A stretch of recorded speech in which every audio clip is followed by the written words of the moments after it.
Swayam Prabha. Digital India. Educated India.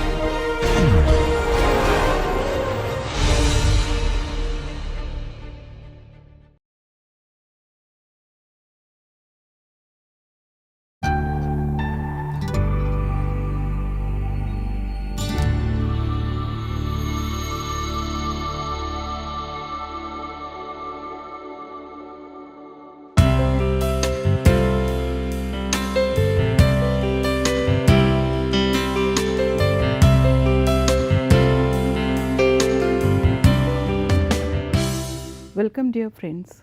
In this module we would look at the interconnections between digital culture, media and literature. The questions which are raised by new interactive technologies have their precursors and echoes in the pre-electronic literary and artistic traditions. To some of these traditions we have referred to in the previous module also. A very interesting question has been raised by Mary Laure Ryan in her work Narrative as Virtual Reality, published in 2001. And she asks whether there is a significant difference in attitude between immersion in a game and immersion in a movie or immersion in a novel. So thereby she wants to know what are the new possibilities for representation offered by the emerging technology of virtual reality. She also suggests that the culture of immersive ideals is now being shifted to a culture which is more concerned with interactivity. According to her, formerly we belonged to a culture of immersive ideals, for example, getting lost in a good book, but now we are becoming a culture which is more concerned with interactivity, simultaneous presence and participation through social media. So the idea of virtual reality has now become a metaphor for total art. Electronic revolution of the past few years has resulted in new textual genres such as hypertext, electronic poetry and computer role-playing games, etc. We also know that there have been various critical and literary theorists who have foreshadowed the quintessence of what we now call virtual reality, and we can particularly refer to the work of Baudelaire, Huysmans, Ignatius de Loyola. A central issue which is emerging in modern literary theory is the opposition between a presumably passive reading that is taken over by the world which is represented by a text versus an active deconstructive reading that imaginatively participates in the creation of a text. So we are moving towards a different type of participatory culture as far as literary perceptions are concerned. Digital media is associated with deployment and communication, as well as flows, reimaginings, amplifications, erasers and transformations of a wide range of cultural representation, experiences and identities. The influence of the digital media has been extended to the heart of everyday life, most notably through the smartphones and the cell phones now. It has also helped in creating new collectivities, for example, webcam girls, gamers, hackers and others whose sense of self, vocation and group sociabilities are shaped significantly, although not exclusively nor deterministically, by digital technologies. The ethnographic approaches to digital media can also be categorized into three main categories. The first is the relationship between digital media and the cultural politics of media. The second is vernacular cultures of digital media, and third is the prosaics of digital media. This categorization is only provisional and remains evanescent with intersecting and overlapping boundaries. When we talk about relationship between digital media and the cultural politics of media, we normally want to find out how cultural identities and representations associated with youth, nation and diaspora etc. are being communicated, reproduced and subverted through individual or collective and participative engagement with digital technologies. Vernacular cultures of digital media want to find out how vernacular cultures are being manifested in various digital centers and collectivities. We also look at the examination of hacker communities, blogging, migrant programmers, and internet memes, and how these communities are organized around the logic of digital media. Prosaics of digital media want to look at how digital media feed into, reflect, and shape other kinds of social practices like economic exchange, financial markets, as well as religious worships. So, attention to these processes, rituals, material, and social protocols illuminate how digital media is becoming incorporated into the social, cultural, as well as economic life of the people on an everyday basis. However, as I have mentioned earlier, these categories remain to be provisional and tactical, and the boundaries are also not watertight and compartmentalized. They can often overlap. If we look at a brief review of major studies which have come up on digital media, we find that several approaches become clear to us. Most of the studies started in the late 1990s on understanding cultural implications of digital media. As we started to enter the 21st century, we find that ethnographic research was carried on in terms of emergent digital technologies. At the same time, we find that in the path-breaking research, Castells, Hales, and Turkle have talked about the new post-human subject residing in a digital age or network society. The digital age has ushered in what is termed as a historically new reality. It is fundamentally altering the way we are born, we live, we sleep, we produce, we consume, we dream, we fight, or we die. So, it is concerned with questions of transformation and rupture. Other studies have been skeptical of the autonomous power of technology to bring about change, and some studies have also noted that instead of heralding novelty, digital technologies have been responsible for enabling social reproduction and expansive realizations of self and culture. However, we find that by the time we enter 2004, the popular hype about digital technologies sees a resurgence with the proliferation of Web 2 technologies. It is related with the emergence of contemporary social media, wikis, blogs, embedded videos, as opposed to the static web pages and message forums which were being maintained earlier. Social media is often extolled for social connectivity, for interconnectivity, flexibility, user generated content, creativity, and it has also allowed democratic participation for global population. At the same time, we find that people who started writing about the digital technologies and digital literature after the incorporation of the 2004 new technology, they started to talk about the liberating aspect of the Web 2 technologies and also focused on the digital divide. Ginsberg has investigated how digital technologies and media revives dated modernization theory and looks at the way the development projects are influenced as well as the agenda of different development projects can be influenced by it. He also investigates whether marginalized groups such as indigenous community etc. are excluded from scholarly accounts of digital medias. The techno-imagery universe of digital era and divides has the effect of, as Ginsberg suggests, reinscribing onto the world a kind of allochronomic chronopolitics in which the other exists in a time not contemporary with our own. This has the effect of re-stratifying the world along lines of a late modernity despite the utopian promises of a 21st century McLuhansk global village.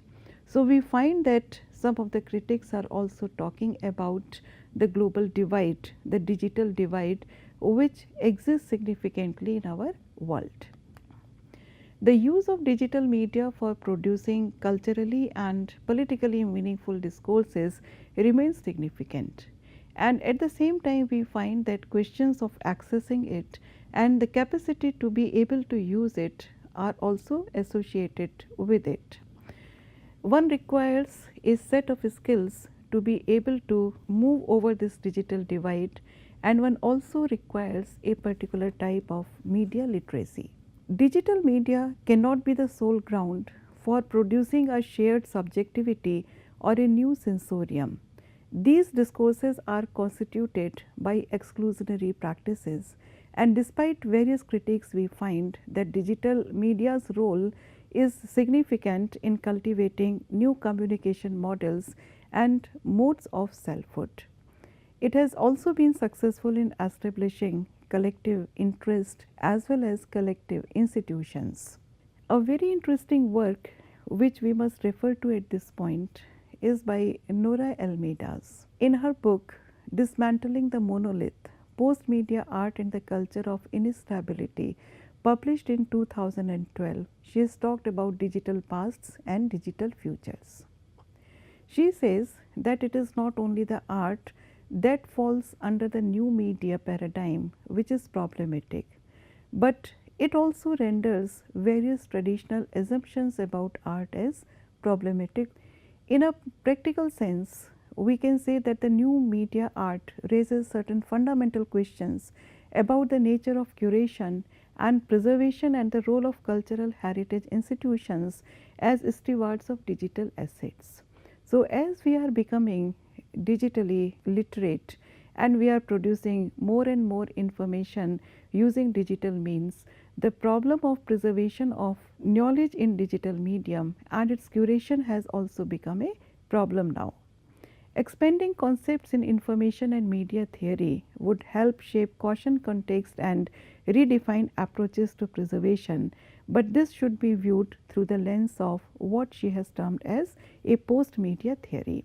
She has also introduced the concept of new repositories. So, let us quickly scan what are the main concerns which have been raised by her.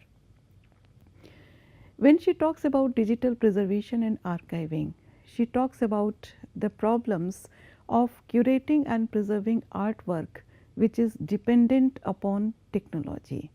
That means that she wants to talk about artwork which exists in digital formats. So, fields of art librarianship which are devoted to developing digital preservation strategies are yet to be disseminated. It has got its own challenges of archiving, for example, providing access to new media artwork and to protect it from different spams, etc. The directives which are traditionally given by various institutions in various countries, for example, still remain inadequate and are not able to look at different possibilities and challenges which are being presented in this field of curation. An examination of ideological frameworks which determine curation and preservation decisions therefore becomes necessary. There is also a codependence of new media art and theory. We can extol technologies as aesthetic viewpoints and incorporate cultural techno-speak into exhibitions. A technocentric approach to media preservation also remains problematic, as digital art is not static. It is not tied to a physical medium the way analog art is, and therefore, our understanding of preservation of new media becomes a problematic issue. So, there is a rupture between medium and apparatus which continues in a digital context as data diffusivity. Preservation decisions now must account for human questions of an artist's intent, material, conceptual authenticity and commodification, along with pragmatic questions of longevity and data authenticity. Role of mass media technology in matters of aesthetics blurs distinctions between reproducible commodities and fine art objects. We find that this particular concern brings us close to the concerns raised by the theoretician of the Frankfurt School of Criticism. I quote Ben Finnoraden in this context first. He says, Works of locative media art are now indistinguishable from non-artistic management applications for the visualization and monitoring of certain data, and net art cannot always be distinguished from online content. So, the notion of artistic intention is deeply fraught in the age of digital media because majority of the works are generative, interactive and algorithmic. We find that almost similar concerns were being raised, although in a very different context, by the Frankfurt School critics. It is digital, it is hybrid, and conceptual artworks contained in it may also be criticized often as being only useless. It has been termed as a media based typology and is still the de facto organizing principle for art collections and basis for curation and preservation activities. The post media aesthetics reflects a shift from media based typology towards a condition of general equivalency. There is a loss of medium specificity and distinctions between commodities and fine art objects. Post media art is self reflexive, it subverts and appropriates functions of communication tool. New conceptual system which would replace the discourses of mediums therefore have to be considered carefully. The three features of post media aesthetics can be listed here. The first is replacement of media concepts by net culture concepts. The second is appropriation of mass media tools for art making, a shift to a user centric model of communication. The third is their developing impact on curation and preservation initiatives. The variable media approach also becomes important here because it is an inventive digital stewardship model as an alternative to media based technologies. New digital technologies have had their impact not only in the way literature is produced, but they have also impacted books as well as literary establishments. The 3 points which we can look at in this context is how technology changes the way writers write, the e-books and their market as well as the digital libraries. Technology has changed the way writers approach the task of writing. The focus now is not on writers' style of writing, rather it is on the process of writing. The process of writing has also shifted. There was a time when manuscripts were written by hand or they were typed using typewriters or other instruments, or typing on computers and laptops has also been replaced by speech to text softwares. It is interesting to quote Nietzsche when he had said that our writing instruments are also working on our thoughts. He was not aware of the shape technology would take. He was talking in the context of the writing ball which he had started to use while his eyesight started to fail. He suggested that writing instruments are not just conveniences or contrivances for the expression of ideas. They actively shape the limits and expenses of what we have to say. Not only do we write differently with a fountain pen than with a crayon because they each feel different in our hands, we write and think different kinds of things. This statement is very true even now. So, the writing instruments also reveal certain things about writing and change our fundamental perception of writing. Computers have changed literary style for individual authors as well as for the literary establishments. So, we can track changes about the history of word processing, for example. As far as the style is concerned, we find that it had been associated previously with the essence of a writer or the aura of a writer or the unique voice or peculiar feel of the prose of a particular writer. But now it is considered as a product of different influences, writing instrument, market trends, editorial directives, a writer's emotional and psychological state, contemporary times and much else besides. So, that is why people are interested in figuring out how computers affect style.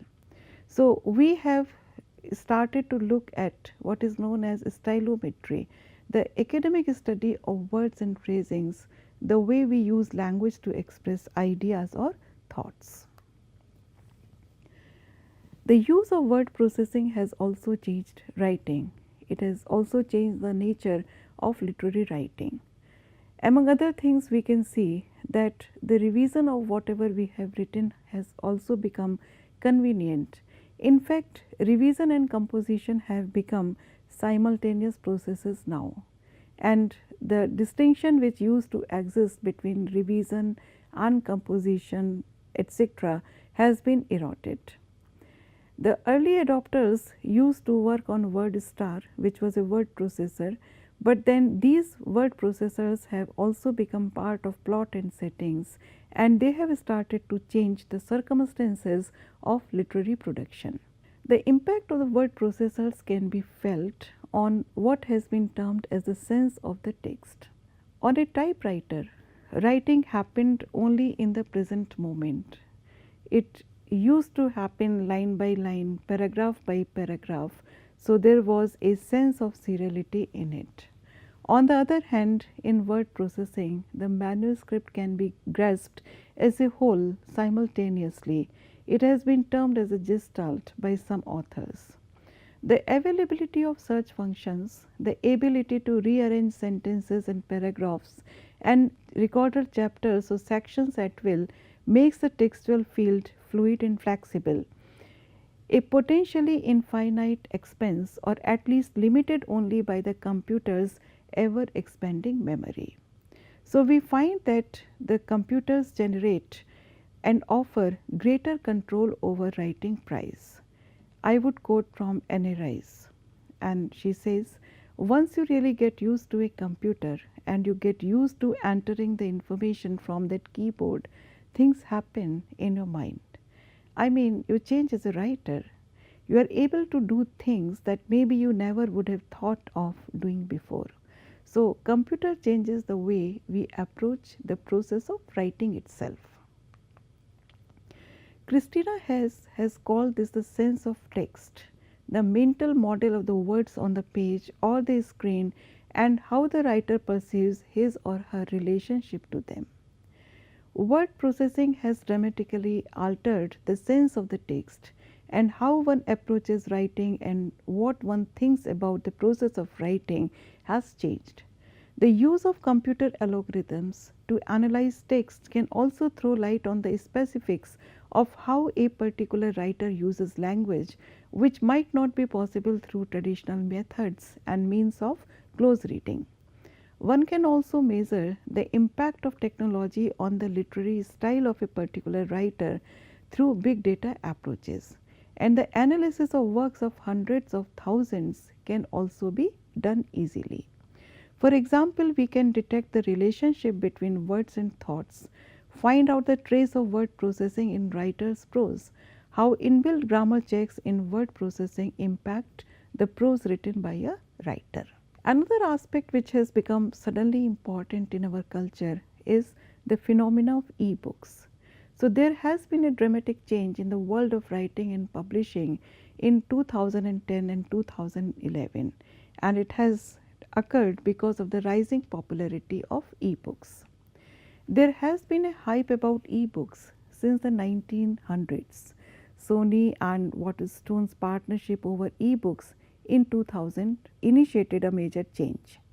The first e-book readers related to personal digital assistants or the PDA devices, pocket-sized electronics, became popular in the 1990s. So, the issues with early e-readers were related with low battery life and the difficulties which readers faced in reading the text.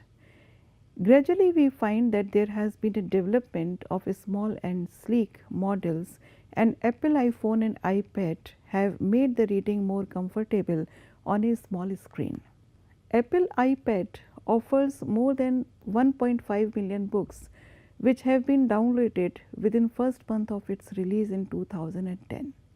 Its e-reading device Amazon Kindle was the most important innovation in the e-book market, which allowed Amazon to solidify its existing share in the book market. Other notable entrants in the market can also be listed. For example, Apple iBooks, Kobo, Barnes and Noble's Nook, Sony and Google Books. Kindle, however, has emerged as the biggest single retailer of e-books, and it holds 75 to 90% of the market share. It has got several million titles available on its devices which offer wireless connectivity, and therefore it is easier to download a book and access it on this particular medium. It is also inversely related with the sales of books in the print medium. The sale figures of the print medium during the time period of 2010 and 16 remain either stagnant or show a downward trend. Between 2012 and 2014, the market share of e-books has grown from 20% to 33%. E-books are now available in a fairly cheaper manner, and e-readers are also more convenient to carry, and thousands of books can be stored in one device. So we find that technology has changed the way in which writers write a particular book, and also the way the readers access it. So we find that though e-books have a certain bias in favor of offering commercial or genre fiction or only the bestsellers to its authors, still it has given an option which has changed the manner in which people who are interested in reading books have changed their preferences. Research shows that because of the rise in digital, old school readers and dedicated readers of literary fiction in particular continue to value physical printed books. But the new generations, the generations of the 21st century, are moving towards the e-books only. However, we find that as far as the sales of literary fiction, pure classical literary fiction is concerned, there is a downward trend in the sale, whether it is in the form of a printed volume or it is in the shape of an e-book. However, we find that digital technology in publishing and retail proves a boon for the book market as a whole. Another way in which literature is preserved for posterity and it is preserved for circulation has also changed by the impact of the digital revolution. So now we are looking at the digital libraries, libraries which store literary material in a digital format. It is accessible by computers. Some computers can be accessed locally and others can be accessed through internet. So we find that digital libraries provide access to books to a large number of people with a certain ease. It has also resulted in a democratization of knowledge, and at the same time we find that the rare or antique books can also be easily browsed, and the danger of damaging the original, which was a difficulty in traditional library system, has also been countered. Libraries and institutions can also share important texts without shipping books. It is important at this point to refer to what is known as the Project Gutenberg. This is the oldest digital library which was founded in 1971 by Michael Hart, and the initial goal of this project was to put 10,000 of the most consulted titles in the public domain by the end of the century. We can say that digitization has been as much as a revolution as the printing press had been in its days.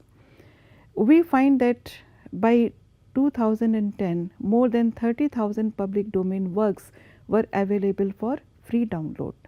The process was slowed because of manual copying until 1989, but we find that in the 1990s, scanners and text recognition software had automated the process of copying. So page turning scanner machine, which was used by Stanford to digitize 1000 book pages an hour, abated the pace, and it is estimated that nearly all printed books could be digitized in the coming 50 years.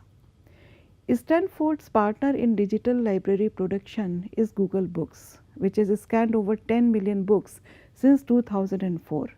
Interestingly, it is not run by an academic institution but by several partners.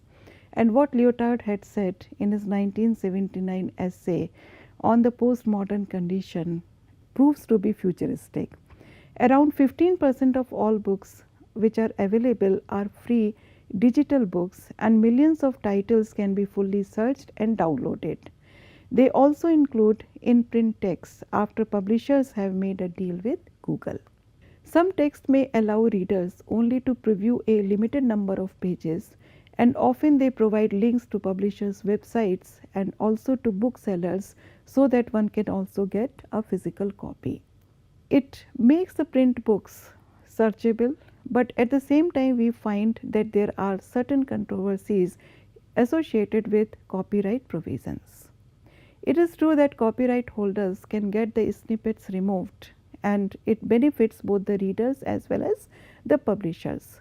But Google's policy of digitizing books without looking into copyright claims and as well as accusations of being profited from other people's works are there. The violation of intellectual property laws has also been alleged against Google. We find that literature, culture, and media are being reshaped by digital technologies. The basis of print in all these three domains is shrinking and gradually becoming redundant. Now, the questions we have to face is not about what the text says, but where is the text in new media, and these type of questions have become more significant. Digital culture has forced us to reassess how we read, how we write, and how we assess. An interesting example is about self-publishing. Self-publishing in earlier days used to carry a social stigma, as well as it was associated with a very high cost. But now it has become an increasingly popular option for amateurs as well as for professional writers, and it is cost effective. It appeals to authors who may have a niche audience or who want better control over their work. With the advent of digital media, old media industries such as the book industry are struggling to find ways to adapt to these changes. We can say that contemporary literary practice has responded to, and it is also shaped by, the everyday language of the World Wide Web, as well as media authoring tools and formats such as iPads, MP3s, and Flash. To sum up, we can say that the digital revolution has changed the way in which we perceive literature, its product as well as its use, the way we look at culture, and also the way we look at media. Our perceptions are being reshaped by the digital revolutions. Thank you.